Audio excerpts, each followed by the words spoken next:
असून मराठी भाषिक भक्त समाजास सहज समजावे म्हणून हिंदी भाषेतून मराठी भाषेत रूपांतरित करण्यात आलेला आहे.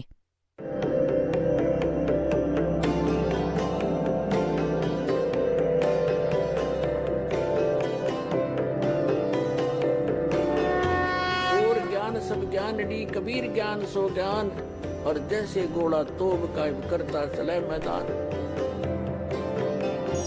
जगद्गुरु तत्वदर्शी संत रामपालजी महाराजांचे अमृत वचन सर्व पवित्र धर्मांच्या व पवित्र शास्त्रांच्या आधारावर.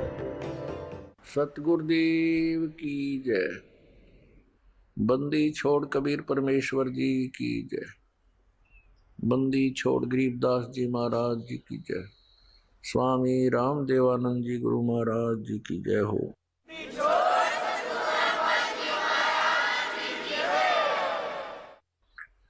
गरीब नमो नमो सतपुरुष को नमस्कार गुरु के नहीं.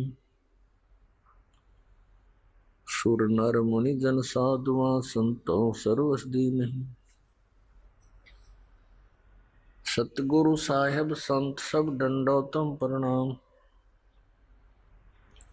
आगे पीछे मध हुए तिनको जा कुर्बान. नराकार निर्विषम काल जाल भयभंजनम निर्लेपम निज निर्गुणम अकल अनुबेशोन्दनम. सोहम सुरति समाप्तम सकल समाना निर्तलय उज्ज्वल हिरंबर हरदमम. बेपरवाह अथाह वार पार नैमद्यतम. गरीब जो सुमर सिद्ध होई गणनायक गलताना. करो अनुग्रह सोई पारस पद परवाना. आदि गणेश मनाऊं गणनायक देवन देवा. चरण कमल लो लाऊं आदंत करूं सेवा.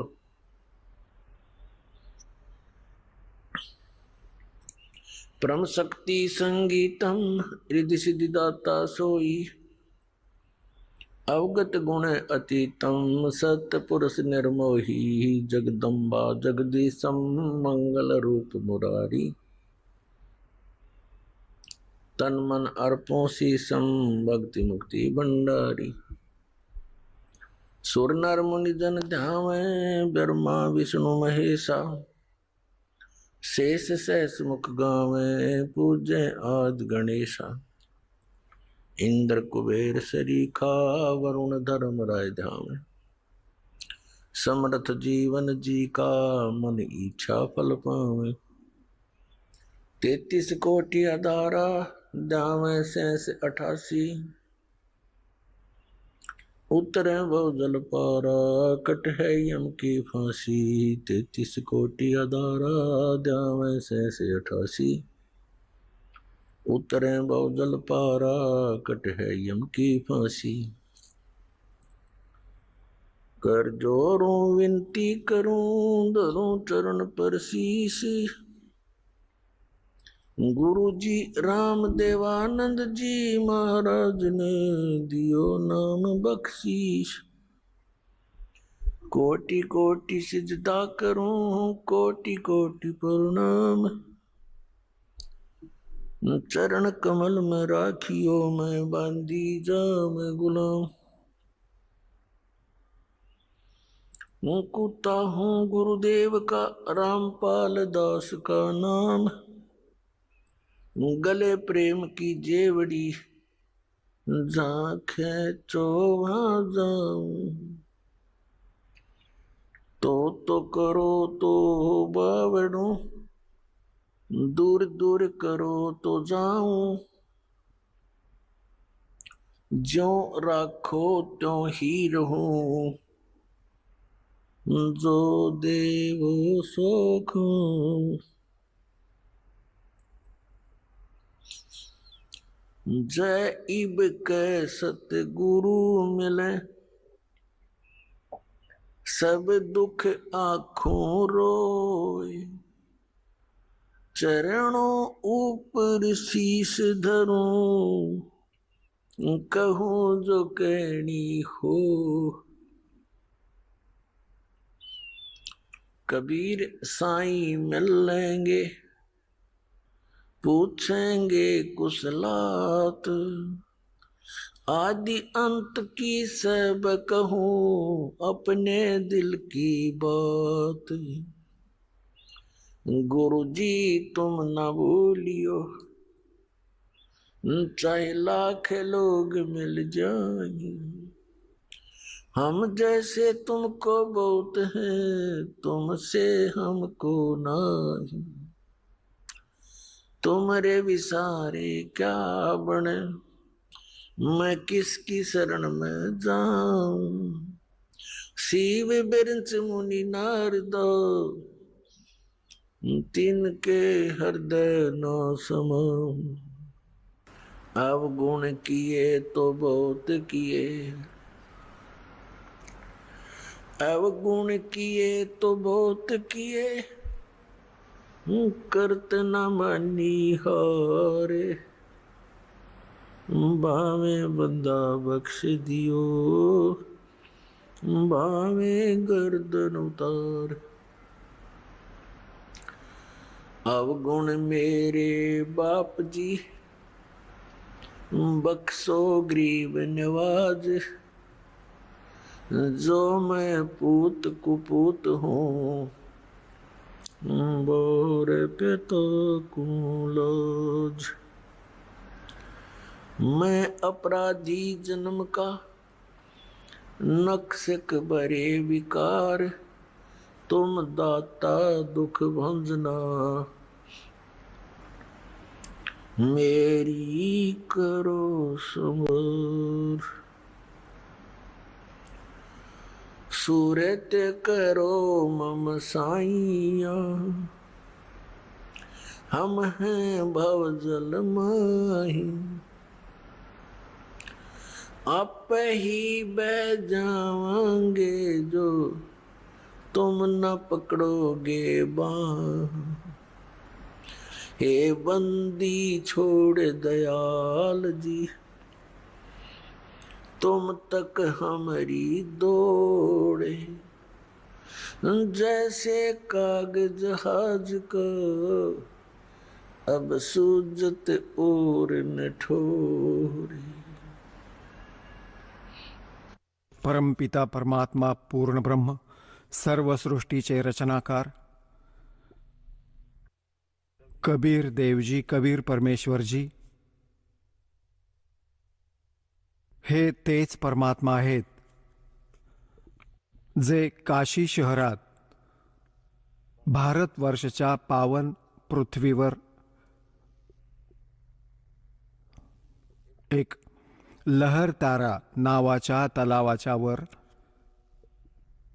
कमळाच्या फुलावर येऊन विराजमान झाले होते. आपल्या सतलोकातून चालत आले होते आणि तिथे सन 1398 मध्ये संवत्सर 1455 परमात्मा एका नवजात शिशूचे रूप धारण करून कमळाच्या फुलावर विराजमान झाले होते. मग लीला करत मोठे झाले. लहानपणी छोट्या वयात 5 वर्षांच्या वयात ते परमात्मा आपला जो उद्देश घेऊन आले होते त्याला पूर्ण केले.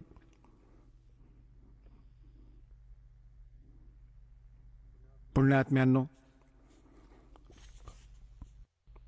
सौभाग्य तुमचा मनुष्य जन्म आणि या वेळेत आहे. धन्य आहेत तुमचे माता पिता ज्यांच्याकडून जन्म झाला. ही ती वेळ आहे या प्राण्याला करोडो युगांनंतर प्राप्त होते, जी आज तुम्हाला प्राप्त आहे. आत्ता तुम्ही बालक आहात आणि आपल्यात काळाने अज्ञान खूप भरून ठेवलंय. 1-2 दिवसांपासून नाही, हजारो वर्षांपासून, लाखो वर्षांपासून तेच लोकवेद आपल्यामध्ये भरले आहेत. त्याच्या आधाराने आपण या तत्वज्ञानाला लवकर समजू शकत नाही आणि इतका उशीर लागला आहे की जोपर्यंत हे समजत नाही, मग तर तुम्हाला कबीर भगवानांशिवाय आणि या सतलोक आश्रम बरवाला शिवाय पृथ्वीवर तुम्हाला दुसरं कोणतं ठिकाण नाही दिसणार. हे सत्य माना. जसे ते आत्ता तुम्ही परमात्म्याची वाणी ऐकलीत, आपल्यासाठी संदेश आहे. जेव्हा तुम्हाला हे अध्यात्म पूर्ण आध्यात्मिक ज्ञान होईल, हे पूर्ण अध्यात्म ज्ञान होईल, त्यावेळी तुमची स्थिती अशी होईल जशी समुद्राच्या आत पूर्वीच्या काळी, आत्ता पण असेच होते तसे, तर पूर्वीच्या काळी विशेष करून ही समुद्री जहाजे जी जात होती, यावर कावळे बसून जात असत. ते यासाठी की त्यात यात्री जेवण करत, तर त्यांना पण काही तुकडा मिळायचा, घास मिळायचा. जहाज दिवसात चालू लागले, कावळे त्यावर बसून जात असत. रात्री संपूर्ण रात्र जाऊन सकाळ होते, तर त्यावेळी जहाजाचे जे चालक होते ते आपल्या दिशेला बघण्यासाठी एक दिशासूचक ठेवत असत आणि काही वेळा ते दिशासूचक यंत्र कोणत्या तरी चुंबकीय दगडाच्यामुळे, चुंबकीय चट्टांमुळे ते आपला मार्ग बदलत असे, दिशा बदलत असे, ते चुकीची दिशा दाखवत असे. आपल्या उपकरणाला तपासण्यासाठी की आपण योग्य दिशेला जात आहोत की नाही आणि आपले उपकरण योग्य काम करत आहे की नाही, त्यासाठी ते कोणते सूत्र वापरत होते. जहाजावर बसलेल्या कावळ्याला दगड मारायचे, त्याला असा दगड मारायचे, त्याला विवश करायचे जहाजावरून उडण्यासाठी. आणि कावळ्यात एक विशेषता दिली आहे परमात्म्याने. तो रात्रीच्या वेळेस पण त्या दिशेला नाही विसरत ज्या दिशेने तो निघाला होता. जर पूर्व दिशेहून निघाला असेल तर तो पूर्व दिशेला विसरणार नाही. रात्री त्यात एक असा गुण दिला आहे दात्याने. तर जेव्हा तो कावळा उडतो, तो आपल्या त्याच दिशेला उडतो, आपल्या त्याच स्थानाकडे जिथून तो निघाला होता. तर यामुळे त्या जहाजाचा चालक आपले उपकरण पण तपासतो, आपली दिशा पण निश्चित करतो की कावळा इकडे गेला आहे तर ही पूर्व दिशा आहे. आता तो कावळा काय काय करत असे, तो थोडासा दूर जायचा,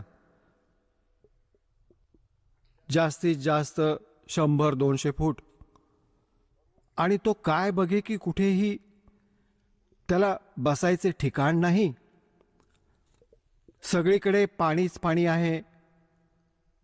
वळून तो शेवटी त्याच जहाजावर येऊन बसतो. आता त्याला त्या जहाजाच्या व्यतिरिक्त त्या समुद्रात अजून कोणते ठिकाण दिसत नाही ज्याने तो बुडण्यापासून वाचेल. त्या जहाजाच्या व्यतिरिक्त जर कुठेही बसेल तर तो बुडूनच जाईल. तर याद्वारे परमात्मा आपल्याला आठवण करून देतात की मुलांनो, जेव्हा तुम्ही मला समजाल, त्या काळाच्या स्थितीशी तुम्ही परिचित व्हाल, त्यावेळी तुमची स्थिती अशी होईल की हे बंदी छोड़ दयाल जी, तुम तक हमारी दौड़, और जैसे काग जहाज का अब सूझत और न ठोर. या परमात्मा कबीरजींशिवाय व या खऱ्या नाम व ज्ञानाशिवाय तुम्हाला कोणीही संत महंत जो दिसेल तो बुडवणारा दिसेल, तिथे तुमची आशा बनणारच नाही, तिथे इच्छाच नाही होणार. तर पुण्यात्म्यांनो, परमात्म्याने तुमच्या नशिबावर कृपा करून ठेवली आहे. भलेही तुम्ही परमात्म्याला शरण येण्याआधी इतके दुःखी झालेले आहात, कारण सुख आपलेच देत असतात. आपले पिता, आपली माता, तेच आपल्याला सुख देतात. जेव्हा तुम्हाला हे कळेल की आपले माता पिता कोण आहेत, आत्ता तर आपण या काळाला आपला मालक मानून बसलो होतो की हा आमचा पिता आहे, आणि पिता असे दुःख देतो जे की इथले प्राणी तुम्ही बघत आहात की कोणत्या दवाखान्यात जाऊन पहा, हाहाकार माजलाय. आणि अजून कुठे बघा, कोणत्या घरात बघा, कोणती ना कोणती अशी समस्या काळ निर्माण करून ठेवतो. पूर्ण परिवार चिंतातूर राहतो. कुणाला डोळे नाहीत, कुणाला हात नाहीत, कुणाला कॅन्सर झालाय, कुणी गाढव बनला, कुणी कुत्रा बनला, कुणी डुक्कर बनले. सांगा, इथे हे काय जीवन आहे? परंतु विवश होत आपण. मजबुरी आहे आपली. या मजबुरीत आपण आपल्या इथे वेळ घालवण्याची काही अटकळ लावून आपण जगत आहोत. त्या परमपित्याने येऊन आपल्याला ते ज्ञान दिले ज्या उद्देशाने ते येतात. आता काय सांगतात परमात्मा? मानुष जन्म दुर्लभ है, ये मिले न बारंबार. तरवर से पत्ता टूट गिरे, वो बोर न लगता डार. राम नाम रटते रहो, जब तक घट में प्राण. कब हो तो दीन दयाल के, भनक पड़ेगी कान. जप तप संयम साधना, सब सुमरण के माही. कहें कबीर जाने राम जन, सुमरण सम कछु नाही. परमात्मा आपल्याला आठवण करून देतात की हे मनुष्य जीवन मुलांनो, हे मोठ्या मुश्किलीने मिळते. आणि मनुष्य जीवन मिळते तर त्यात काही सुविधा पण अधिक असतात. यात थोडी बुद्धी पण जास्त असते. आपण त्या बुद्धीचा जिथे प्रयोग करायचा होता तिथे प्रयोग न करता आपण या काळाच्या या लोकात आपण त्या वस्तूंचा संग्रह करण्याच्या मागे लागतो ज्यांना आपल्याला इथे सोडून जायचे असते. बुद्धिमान व्यक्ती त्या वस्तूंचा विदेशात कधी संग्रह नाही करत ज्यांना तो आपल्या स्वदेशात नाही आणू शकत. त्याचा उपयोग काय विनाकारण पैसे खर्च करून तिथून घेऊन येण्याचा? तर असे काम तोच करू शकतो जो खूप अज्ञानी आहे. आता पुण्यात्म्यांनो, आपल्या सगळ्यांना माहीत आहे की आपण जी काही घर, बंगला, संपत्ती याला जमा करण्यात आजीवन लागलेले असतो, ही आपल्याबरोबर नाही जात. आणि जी वस्तू बरोबर जाणार आहे त्याकडे आपले विशेष लक्ष जात नाही. आणि कोण्या पुण्यात्म्याची पूर्वजन्माची प्रेरणा अत्याधिक आहे, तो चालतो परमात्म्याला प्राप्त करण्यासाठी, तर काळाने जागोजागी हे काळाचे दूत संत बसवले आहेत. कुणी गुहेत बसला आहे, कुणी गावामध्ये धुनी लावून बसलाय, कोणी कुठे उभा आहे, कोणी कुठे आश्रम बनवून दिशाभूल करत आहे. तर काळाने त्यांचे तसे जीवन हे अशा प्रकारे नष्ट करायचे. तर या सर्व समस्यांचे समाधान करण्यासाठी, आपल्या मुलांना तत्वज्ञान देण्यासाठी ते आपले परमात्मा या काळाच्या लोकात येतात. पुण्यात्म्यांनो, परमेश्वराने येऊन सांगितले आहे की मनुष्य जीवन प्राप्त करके जो नहीं रटे हरि नाम, जैसे कुआ जल बिना फिर बनवाया क्या काम. ज्या विहिरीत पाणी नाही, ती किती पण सुंदर असो, किती त्याचं सुंदर बांधकाम करून ठेवलेलं असो, आणि पाणी नाही आहे तर त्याचं नाव विहीर जरूर आहे, पण गुण विहिरीचे नाही आहेत. ठीक अशाच प्रकारे मनुष्य जीवन, मानव शरीर प्राप्त करून जो प्राणी साधना सत नाही करत, त्याचे नाव मनुष्य अवश्य आहे, पण काम मनुष्याचे नाही, ते गुण माणसाचे नाहीत. एक सत साधना न करून भले इतर भक्ती पण करत असेल पुण्यात्मा, त्याचे पण जीवन व्यर्थ आहे. आणि जो भक्ती नाही करत त्याचे पण व्यर्थ आहे. तर या सर्व समस्यांच्या समाधानाकरिता फक्त परमात्माच स्वतः येतात. ते येऊन आपल्याला ज्ञान देतात. गुरु बिन माला फेरते, गुरु बिन देते दान, गुरु बिन दोनों निष्फल हैं, चाहे पूछो वेद पुराण. गुरु बड़े गोविंद से मन में देख विचार, हरि सुमरे सो वार है, गुरु सुमरे होए पार.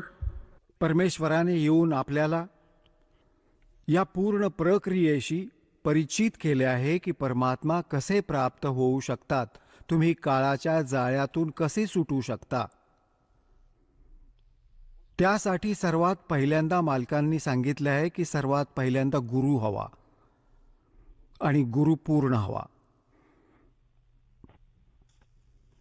अर्धवट गुरुपासूनही कोणताही लाभ होणार नाही. आता पूर्ण गुरुची ओळख कशी होईल? आपले जे सद्ग्रंथ आहेत, ज्यांना आजपर्यंत आपण शिरोधार्य मानत आलो आहोत, पवित्र चारही वेद, पवित्र श्रीमद भगवद्गीता आणि पवित्र 18 पुराणे, हे आपले हिंदू धर्माचे सद्ग्रंथ मानले जातात. तसे तर हे सद्ग्रंथ, हे शास्त्र कोणत्या धर्मविशेषाचे नाहीत. हे तर मानव समाजासाठी एक संदेश आहे भगवानांचा. हे त्यावेळी लिहिले व बोलले गेले होते ज्यावेळी कोणताही धर्म नव्हता. तरी पण आता हे हिंदू समाजाचे निमित्त केले गेले आहेत. तर यासाठी म्हटले जाते की जे हिंदू धर्माचे जे अनुयायी आहेत, पुण्यात्मा आहेत, ते या सद्ग्रंथांना बरोबर मानतात. तर दासावर अशी दया केली परमात्म्याने की जो कोणता समूह, जो कोणता धर्म ज्याही कोणत्या ग्रंथाला श्रेष्ठ मानतो, त्या ग्रंथाच्या आधारे त्यांच्याकडून केल्या जाणाऱ्या क्रिया व ज्ञानाला हे दाखवले की तुम्ही हे करत आहात, तुमचे सद्ग्रंथ हे सांगतात. आणि जे शास्त्रात वर्णित साधना व ज्ञान नाहीये, ते लोकवेद आहेत, ते मनमानी आचरण आहे. यातून कोणताच लाभ नाही होणार. श्रीमद भगवद्गीता अध्याय नंबर 16च्या श्लोक नंबर 23 व 24 मध्ये सांगितलंय की शास्त्रविधीला सोडून जे मनाप्रमाणे आचरण करतात त्यांना ना कोणते सुख मिळते, ना त्यांना सिद्धी प्राप्त होते, आणि नाही त्यांची कोणती गती होते. आणि या 3 गोष्टींसाठी परमात्मा हे भक्ती करतात, परमात्म्याची आठवण करतात. आणि हे नाही झाले तर परत त्याचा लाभ काय करायचा आहे?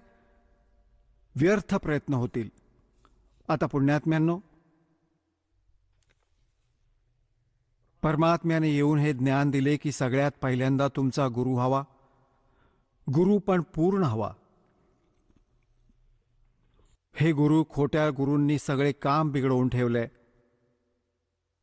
तर सूक्ष्म वेदात सांगितलंय की गुरुओं गाम बिगाड़े, संतो गुरुओं गाम बिगाड़े, ऐसे कर्म जीव कलाजिए, ईब जड़े नहीं जाड़े. अशा कामांनी हे लिप्त केले. आता इतके ज्ञान दिल्यावरही त्यापासून दूर व्हायला तयार नाहीत, जो की खूप जुना रंग झाला.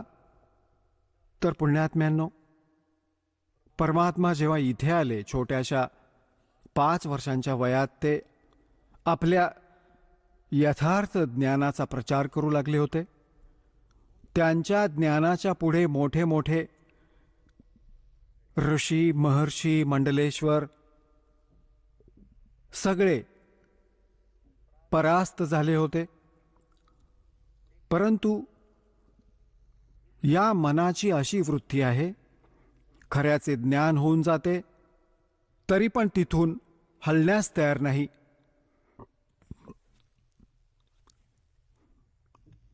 एक वेळेस हा दास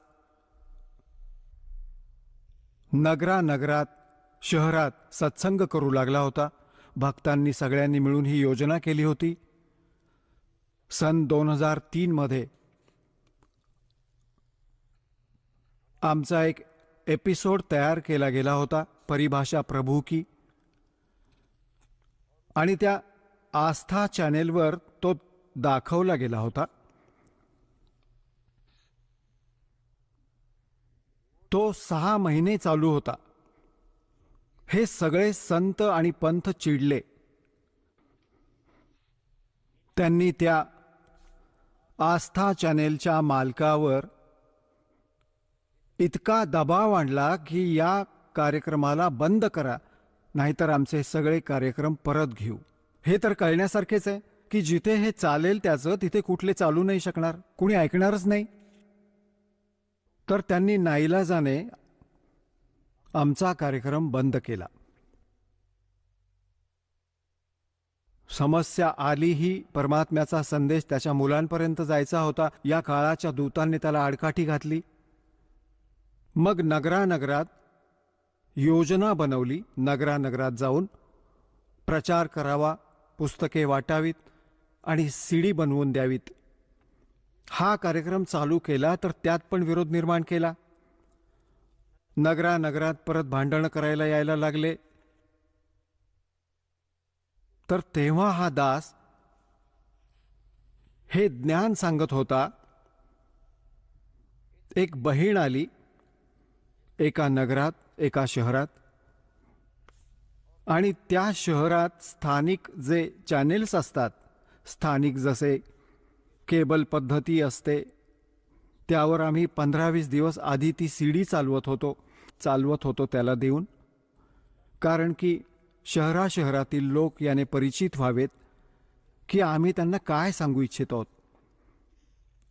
तर त्या बहिणीने सांगितले की मी टीव्ही बघत होते, लवकर चॅनेल बदलत होते, संतांचे सत्संग ऐकायची खूप हौस होती. कोणाचाही सत्संग ऐकत असे, 5-4 मिनिटांनंतर विचार करीत असे की दुसऱ्याचे वचन ऐकते, याचा आनंद नाही वाटला. तर असे करत करत तुमचा हा कार्यक्रम मी पाहिला. एकदा चालू झाला तर 1 तासाची सीडी होती. ती सांगू लागली 1 तासापर्यंत मी कधी बघायची, कधी मला राग यायचा की हा ब्रह्मा विष्णू महेशाच्या विषयी काय बोलत आहे.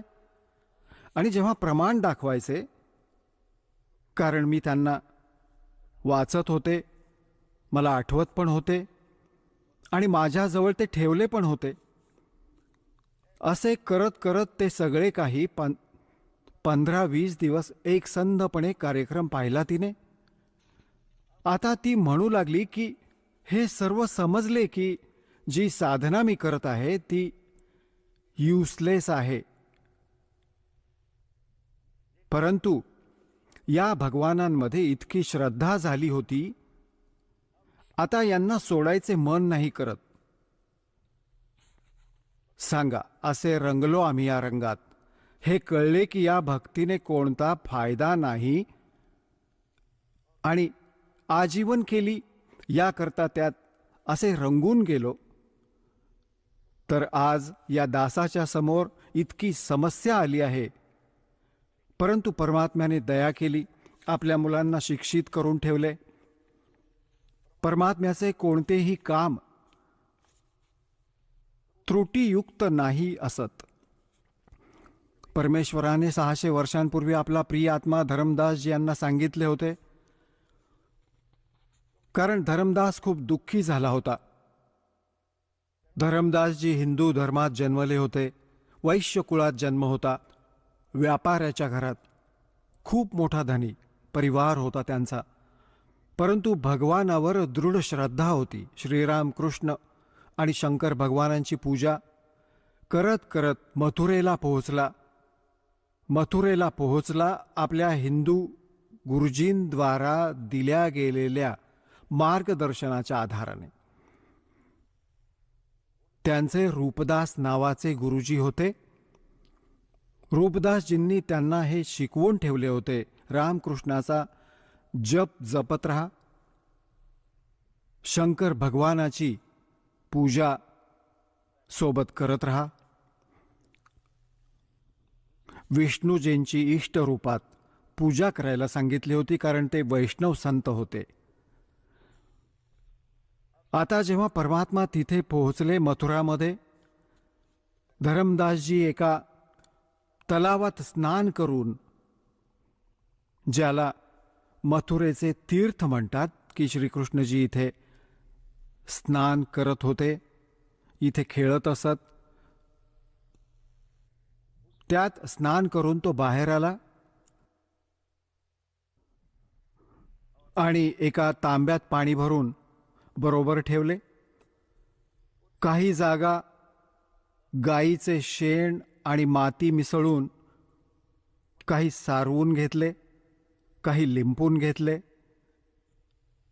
आणि मग त्यावर आपल्या ठाकूरजींना, मूर्तीला, भगवान विष्णूंच्या मूर्तीला ठेवून एका थाळीत त्यांना धुतले, कपडे बदलले, मग त्याची आरती केली, जशी पण ते क्रिया करतात कर्मकांडामध्ये.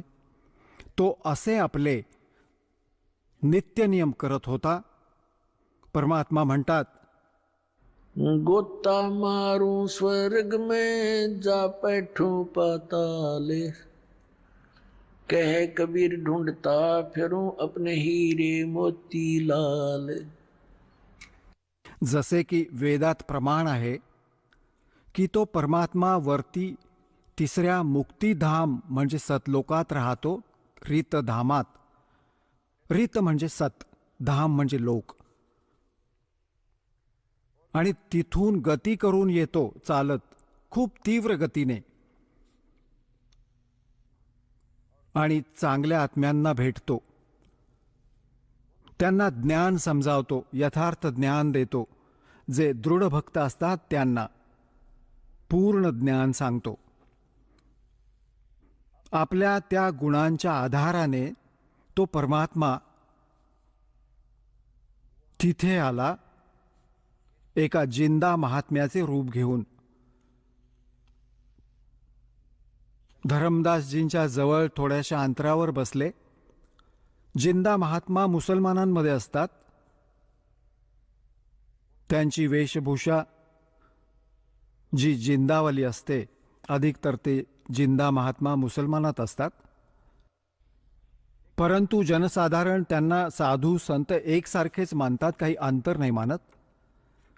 तरी पण ज्यांना ज्ञान आहे ते समजून जातात की हे साधू कोणत्या धर्माशी संबंध ठेवतात. जसे तुम्ही जैनांना बघाल तर काही निर्वस्त्र फिरत असतील, किंवा तोंडावर पट्टी बांधून ठेवलेली असेल, आणि अनवाणी फिरत असतील, कपडा ठेवतात शरीरावर, तर त्यावरून लक्षात येते की कोणत्या धर्माशी संबंधित आहे हा साधक. आता धर्मदासजींपासून जवळजवळ 50 फुटाच्या अंतरावर परमात्मा विराजमान झाले. धर्मदासजी क्रिया करत होता आणि त्यानंतर दररोज तो जो गीताजीचा पाठ करत असे, एका अध्यायाचा दररोज, त्याने काय पाहिले धर्मदासजींनी की एक मुसलमान संत आणि तुझ्या या साधनेला अत्यंत लक्षपूर्वक पाहत आहे.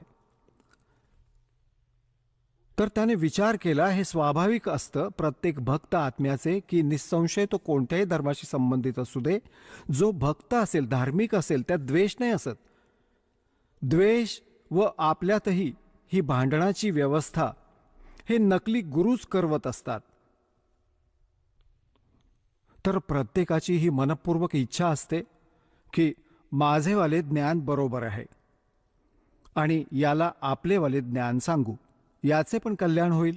उद्देश हाच असतो, एक दुसऱ्याला सांगायचे की तुमचा भक्तिमार्ग ठीक नाहीये. आणि कोण शत्रू भावाने थोडेच सांगतो. तर धर्मदासजींनी हा विचार केला की बाबा, हा मुसलमान फकीर आणि याला आपल्या हिंदू धर्माची भक्ती विधी खूप आवडत आहे, खूप पसंत करत आहे. तर त्याने या दृष्टिकोनातून श्रीमद भगवद्गीता अध्याय नंबर 7चा पाठ करू लागला उंच उंच स्वरात. आणि जसा पण अनुवाद त्याला प्राप्त होता, अनुवाद पण सोबत करत होता. जेव्हा त्याने आपले सगळे क्रियाकर्म केले तर परमात्मा जवळ येऊन बसले आणि जेव्हा पाहिले की हा जो धर्मदास आहे ते तर अंतर्यामी होते, जाणत होते याची काय इच्छा आहे व काय कोणत्या कारणाने हे असे उंच उंच स्वरात गीताजीचा पाठ करत आहे. ते त्यांना माहीत पडले होते की हे काही दुसरे सांगू इच्छित आहेत. तसे तर साधू तर वैष्णव संत असतात, ते मुसलमान फकीरांना दूर ठेवतात. पहिले अशी स्थिती होती. तर त्या दृष्टिकोनाने पाहिले तर परमात्मा दूर बसले, जेणेकरून हा दचकू नये की हा मुसलमान कुठून आला माझ्याजवळ. मग हे पाहिले की हे काही सांगू इच्छित आहेत, तेव्हा जवळ आले, त्यांच्या थोडेसे दूर बसले आणि या हावभावाने बसले की काही जाणू इच्छित आहेत. परंतु ते आले होते काही जाणून देण्यासाठी. मग धर्मदासजींनी विचार केला, हा तर खूप लक्ष देऊन ऐकत आहे. त्यांनी 8वा अध्याय परत सुरू केला, तो पण ऐकवला. आता जेव्हा त्याने आपल्या सर्व क्रिया केल्या तेव्हा परमात्म्याने म्हटले की महात्माजी,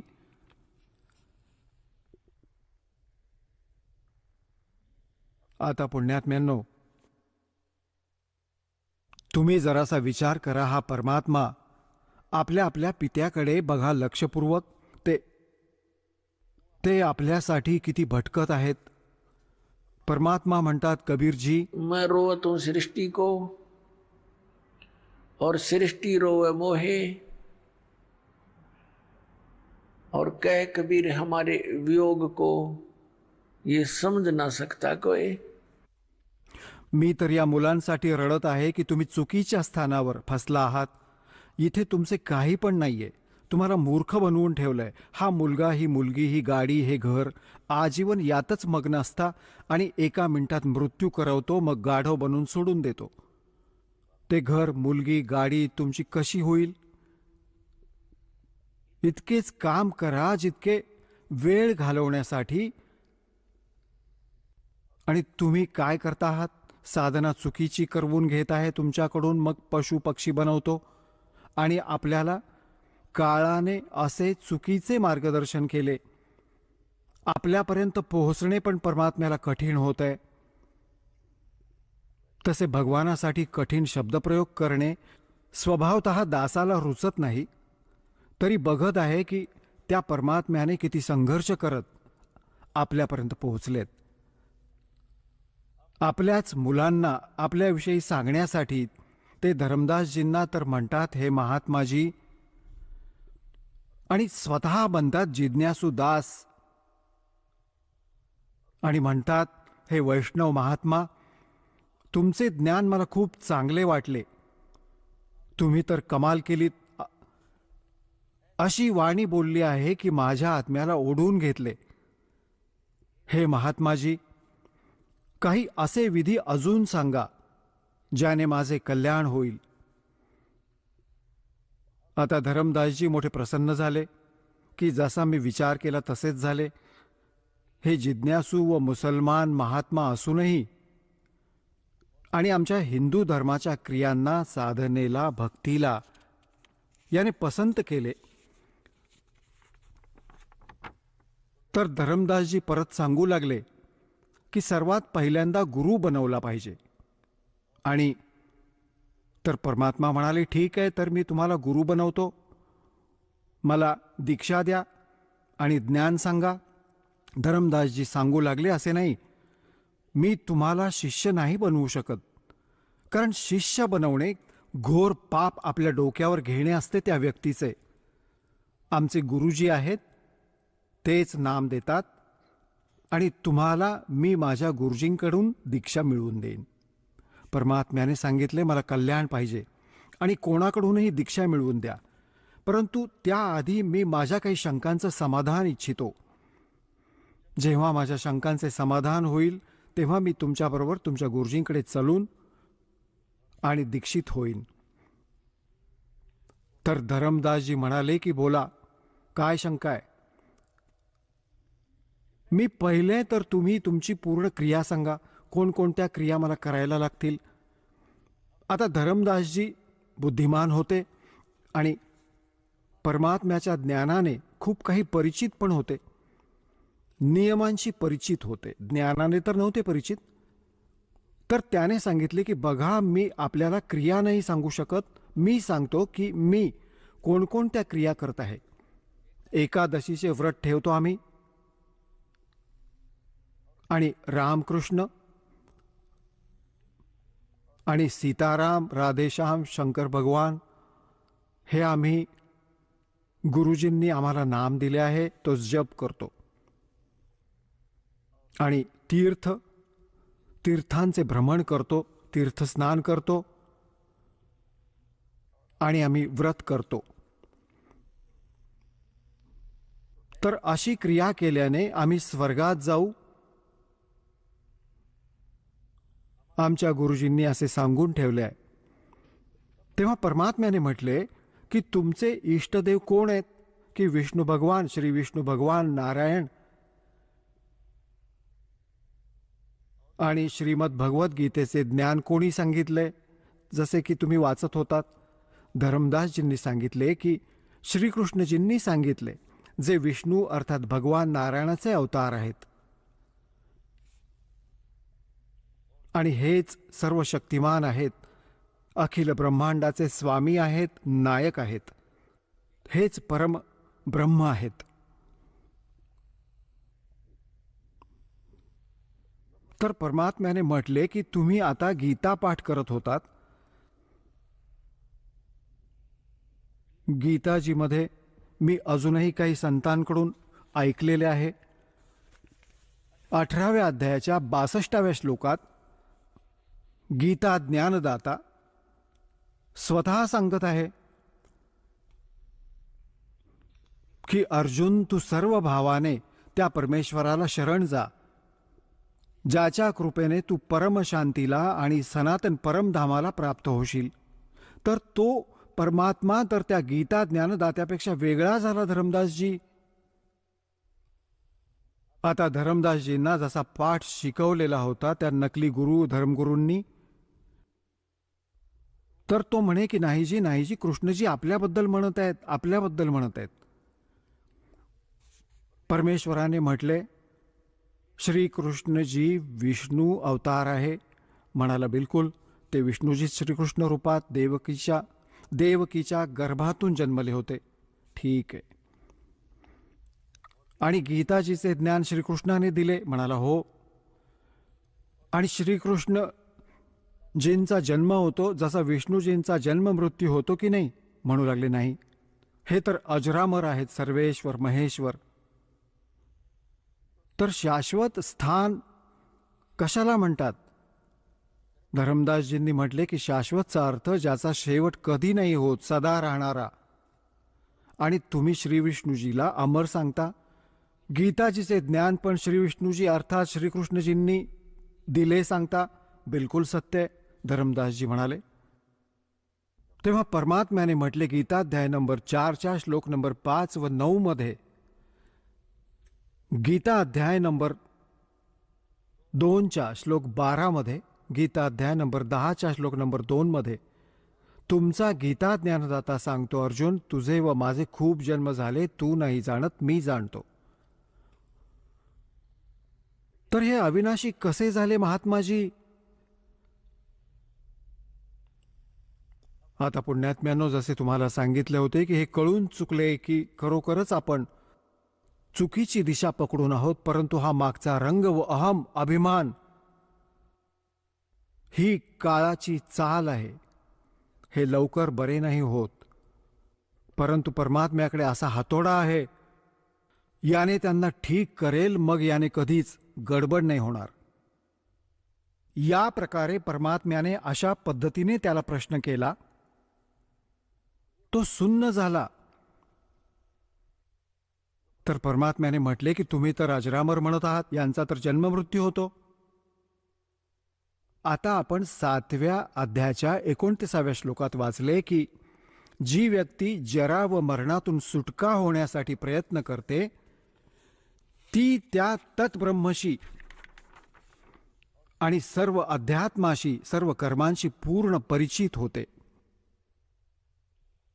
अर्जुनाने विचारले 8व्या अध्यायाच्या पहिल्या मंत्रात, तो किम तद्ब्रह्म, की ते तद्ब्रह्म म्हणजे त्या परमात्म्याला जाणण्याने प्राणी केवळ इथून जन्म आणि मृत्यूच्या रोगातून सुटण्याचाच प्रयत्न करतो.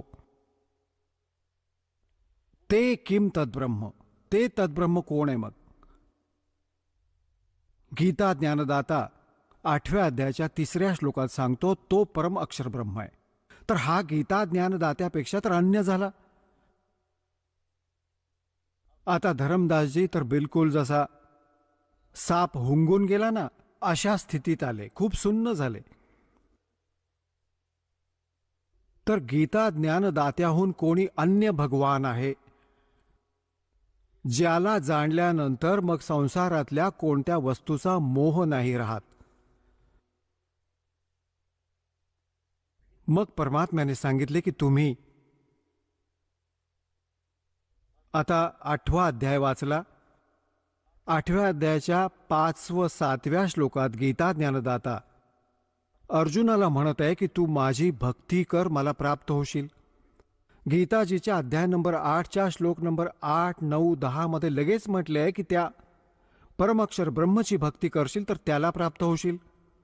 श्रीमद भगवद्गीता अध्याय नंबर 8च्या श्लोक नंबर 13 मध्ये गीता ज्ञानदाता सांगतो आहे, माझे तर एक ओम अक्षर आहे. ओम इति एकाक्षरम ब्रह्म व्याहरण माम अनुस्मरण या प्रयाती त्यजन देहम स याती परमाम गतीम. मज ब्रह्मचा केवळ एक ओम मंत्र आहे, नथिंग एल्स, त्याच्या व्यतिरिक्त कोणताही नाही. आणि जो शेवटच्या श्वासापर्यंत याचे स्मरण करत शरीर त्याग करतो तो परमगतीला प्राप्त होतो. ओम पासून मिळणारी जी परमगती आहे त्याला प्राप्त होतो. परमात्म्याने म्हटले ओम पासून मिळणारी परमगती कोणती आहे? ब्रह्मलोक. गीता अध्याय नंबर 8च्या श्लोक नंबर 16 मध्ये सांगितले की ब्रह्मलोक पर्यंत सगळे पुनरावर्तीमध्ये आहेत. तिथे गेलेले प्राणी पण जन्म मृत्यूमध्ये येतात. तर ही गोष्ट त्या गीता अध्याय नंबर 18च्या श्लोक नंबर 62च्या विषयी खरी नाही उतरत. की तुम्ही सांगत आहात की गीता ज्ञानदाता श्रीकृष्ण, परंतु श्रीकृष्ण नाहीये हा. श्रीकृष्णाच्या आत तो काळ बोलत आहे, तरी पण ती बुद्धी तुमची तिथे नाही जाऊ शकत. यासाठी हे मानून चला की तुमचे श्रीकृष्णजी बोलत आहेत. तर ती स्थिती कशी प्राप्त होऊ शकेल? या तुमच्या ओम मंत्राने. ओमने तर ब्रह्मलोक प्राप्त होतो. ब्रह्म लोकात गेलेले प्राणी परतून येतात. तर श्रीमद भगवद्गीता अध्याय नंबर 18च्या श्लोक नंबर 62 मध्ये सांगितलेल्या त्या वचनाच्या विपरीत गोष्ट होईल. अर्थात तुमचा भगवान ती गती नाही करू शकत, ते शाश्वत स्थान नाही प्राप्त करून देऊ शकत. शाश्वत म्हणजे जसे गीतेच्या अध्याय 15च्या श्लोक नंबर 1 पासून 4 पर्यंत 4थ्यात स्पष्ट केले आहे की तत्वदर्शी संतांकडून तत्वज्ञान प्राप्तीनंतर परमेश्वराच्या त्या परमपदाचा शोध केला पाहिजे, जिथे गेल्यानंतर साधक कधीच परतून संसारात नाही येत.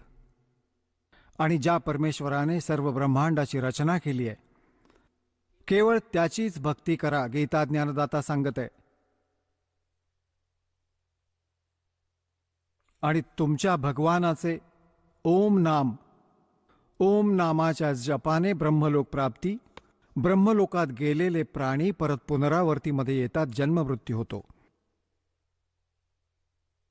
8व्या अध्यायाच्या 8, 9, 10 मध्ये गीता ज्ञानदाता सांगत आहे, त्या परमअक्षर ब्रह्मला शरण जा, त्याची भक्ती करशील तर त्याला प्राप्त होशील.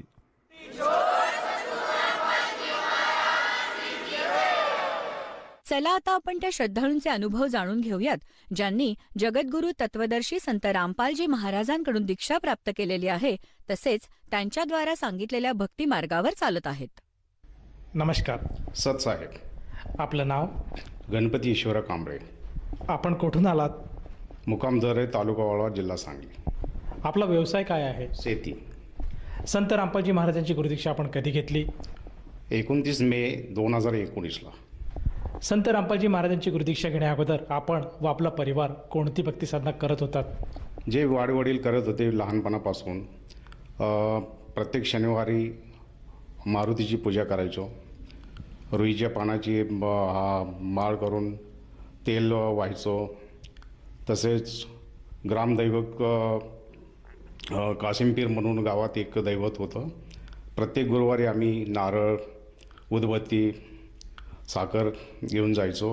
तसेच माझे कुलदैवत कोल्हापूरचे ज्योतिबा, तसेच नाईकबा, प्रत्येक वर्षी आम्ही ज्योतिबाला यात्रेला निमित्त जायचो.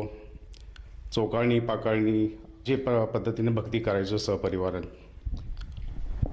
जसं तुम्ही सांगत आहात की महाराष्ट्रामध्ये जे भक्तिविधी असते त्याच भक्ती साधनेत आपण लीन होतात. जसे की आपण पारंपरिक आपले जे कुलदैवत आहेत त्यांची साधना करत होतात, देवीदेवतांची पूजा करत होतात. तर संत रामपालजी महाराज यांचा जो मार्ग आहे हा आपल्याला कसा कळाला आणि आपण त्यांच्या शरणात कसे आलात? 2014 साली अशी न्यूज पाहत असताना गुरुजींचे सत्संग मी पाहिले. त्याच्यानंतर याच्या अगोदर कुठलं प्रवचन वगैरे मी पाहायचो नाही आहे. नंतर माझ्या मिसेसची बदली रायगडहून सातारला झाली. त्यावेळी टी व्ही चालू केल्यानंतर गुरुजींचं सत्संग पाहिल्यानंतर मला एक वेगळं ज्ञान मला त्याच्यामध्ये मिळालं. आणि त्या ज्ञानाच्या आधारे मी पुस्तक मागवलं, ज्ञानगंगा. संत रामपालजी महाराजांचे ज्ञानगंगा हे पुस्तक ज्यावेळी मला मिळालं, ते पुस्तक वाचल्यानंतर जे ज्ञान मला आत्तापर्यंत मिळालं नव्हतं ते ज्ञान मला मिळालं. आणि माझी एक उत्कंठा निर्माण झाली की मला आत्तापर्यंत जन्माला येऊन गुरु करावा लागतो हे सुद्धा मला माहिती नव्हतं. आणि त्याच्यामध्ये जी माहिती मिळाली त्यानंतर मी माझ्या कुटुंबामध्ये ते पुस्तक वाचायला मी सगळ्यांना सांगितलं. त्यात माझ्या मिसेसनं एक 15 दिवस ते पुस्तक कुणाचं आहे काय असं सांगितलं. तर ते म्हटलं असं असं संत रामपाल महाराजांचं आहे. शेवटी कोण हे संत रामपाल महाराज? तर म्हटलं पुस्तक वाचल्यानंतर तुला सर्व काही समजेल. मग ज्यावेळी त्यांनी पुस्तक वाचलं त्या पुस्तकातलं ज्ञान पाहून त्यांनी लगेच मला सांगितलं की जे प्रथम मंत्र कुठे घेतात ते बघा. त्याच्यानंतर 1 महिना मी इकडे तिकडे मी शोधत होतो, परंतु मला काहीच माहिती नव्हतं.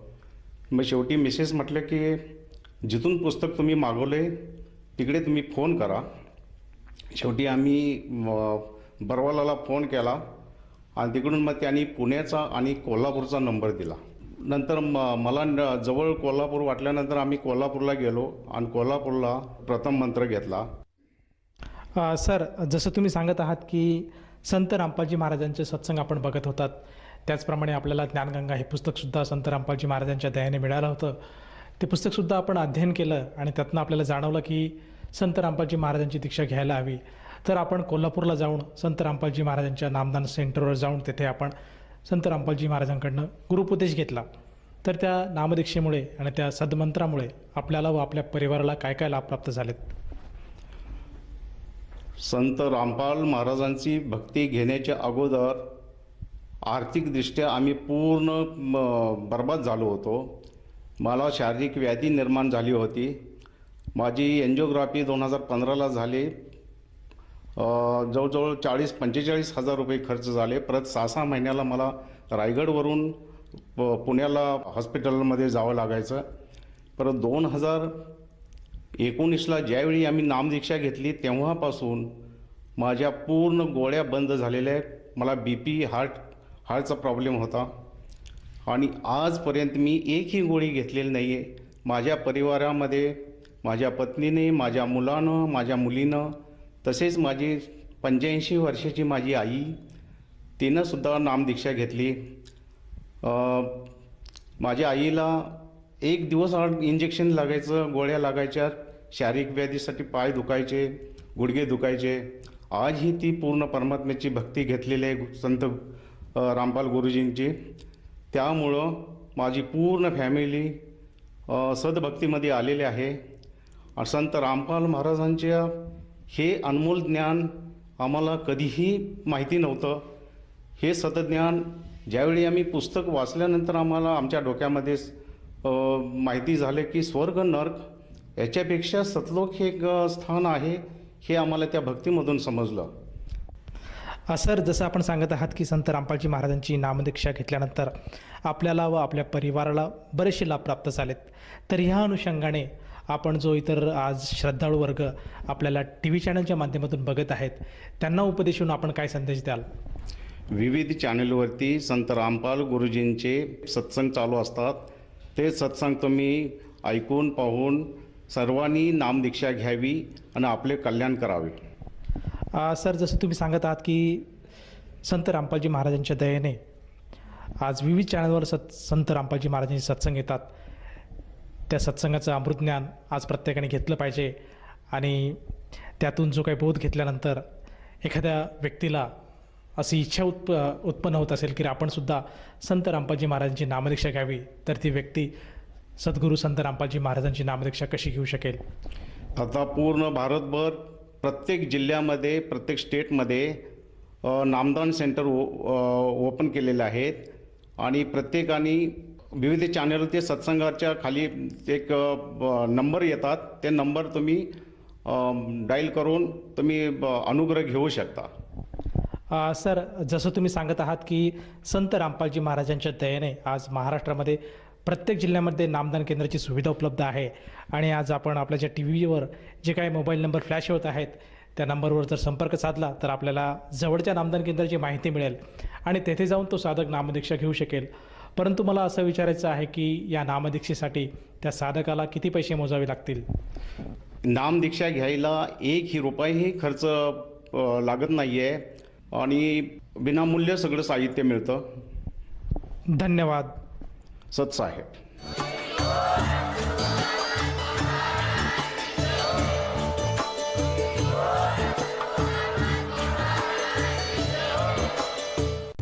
आपण ऐकत होता जगद्गुरु तत्वदर्शी संत रामपालजी महाराजांचे मंगल प्रवचन. निःशुल्क नामदीक्षा प्राप्त करण्यासाठी आणि अधिक माहितीसाठी संपर्क करा 7030303951 7030303952. आमची वेबसाईट आहे www.jagadgururampalji.org. सर्व पवित्र धर्मांच्या व पवित्र शास्त्रांवर आधारित प्रमाणित अनमोल पुस्तक ज्ञानगंगा किंवा जगण्याचा मार्ग यापैकी कोणतेही एक पुस्तक निःशुल्क मागवण्यासाठी आम्हाला आपले पूर्ण नाव, पूर्ण पत्ता, पिनकोड सहित आणि फोन नंबर लिहून 7030303951 7030303952 नंबरवर SMS करू शकता किंवा आम्हाला 7030303950.